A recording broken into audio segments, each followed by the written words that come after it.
Et si le monde venait d'assister au discours le plus choquant de l'histoire de l'ONU? Donald Trump, en direct depuis New York, a littéralement explosé la tribune des Nations Unies. Il attaque tout le monde, l'ONU, l'Europe, les migrants, le climat. Mais derrière ces mots se cache un message beaucoup plus dangereux. Petite pause dramatique. Voici ce que personne ne vous dit sur le discours qui a secoué la planète. Le 23 septembre 2025, Donald Trump revient à la Maison-Blanche et fait sa grande apparition à l'ONU.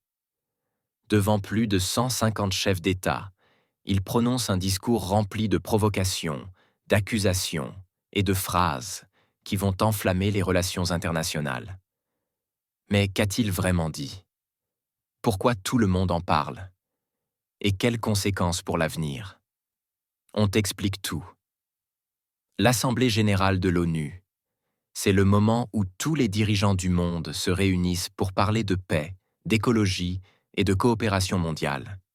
Mais avec Trump, tout est différent. Depuis son retour au pouvoir, il promet une politique America First 2.0, où les États-Unis se détachent progressivement des organisations internationales, y compris l'ONU. Son arrivée à New York était donc très attendue, voire redoutée. Et dès qu'il ouvre la bouche, c'est une bombe diplomatique. Dès le début, Trump annonce la couleur.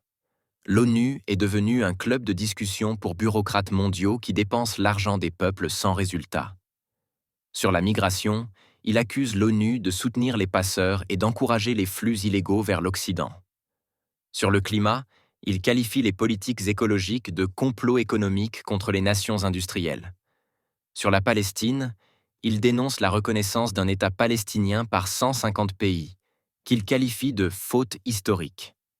Et enfin, sur l'Europe, il accuse les alliés américains d'être faibles et dépendants.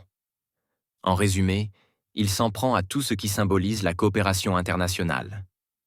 Petit détail qui a fait sourire certains et grincer des dents d'autres.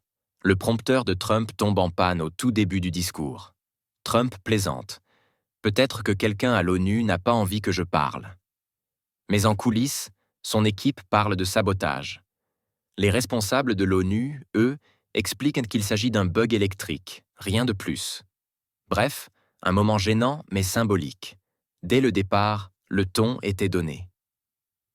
Alors, que vaut vraiment ce discours? Certaines critiques de Trump ne sont pas complètement fausses. Oui, l'ONU est souvent lente, bureaucratique et parfois impuissante. Mais la plupart de ces chiffres sont exagérés ou carrément faux. Par exemple, il parle d'aide de 800 $ par migrant financée par l'ONU. En réalité, selon plusieurs médias, il s'agit d'aides d'urgence ponctuelles pour les réfugiés, pas de salaire. Il affirme aussi avoir arrêté toutes les guerres américaines, alors que plusieurs opérations militaires continuent au Moyen-Orient. Bref, Trump mélange réalité et manipulation, et ça lui permet d'entretenir son image d'homme fort qui défie le système. Les réactions sont immédiates. Antonio Guterres, le secrétaire général de l'ONU, lui répond calmement. L'ONU n'est pas parfaite, mais sans elle, le monde serait bien plus dangereux. Emmanuel Macron dénonce un discours de haine et de mépris. Et même la Belgique, qui venait de reconnaître officiellement l'État de Palestine, a critiqué la désinformation du président américain. Dans les médias américains, Fox News applaudit Trump pour avoir dit la vérité que personne n'ose dire. Mais le New York Times, lui, parle d'un discours de repli et de peur. Deux visions d'un même monde. Mais au fond, pourquoi ce discours est-il si important? Parce qu'il montre la nouvelle stratégie américaine. Moins de coopération, plus de confrontation. Trump veut redéfinir le rôle des États-Unis comme une puissance indépendante, quitte à affaiblir les institutions internationales. Et pour ses partisans, ce discours est un signal fort. L'Amérique est de retour, et elle ne se laissera plus dicter ses choix. Mais pour le reste du monde, c'est une inquiétude, celle d'un ordre mondial de plus en plus fracturé.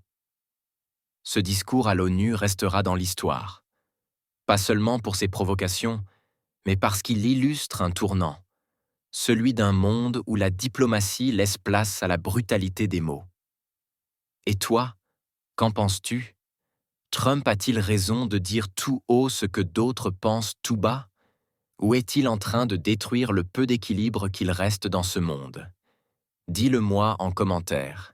Et abonne-toi pour ne rien manquer des prochaines analyses politiques.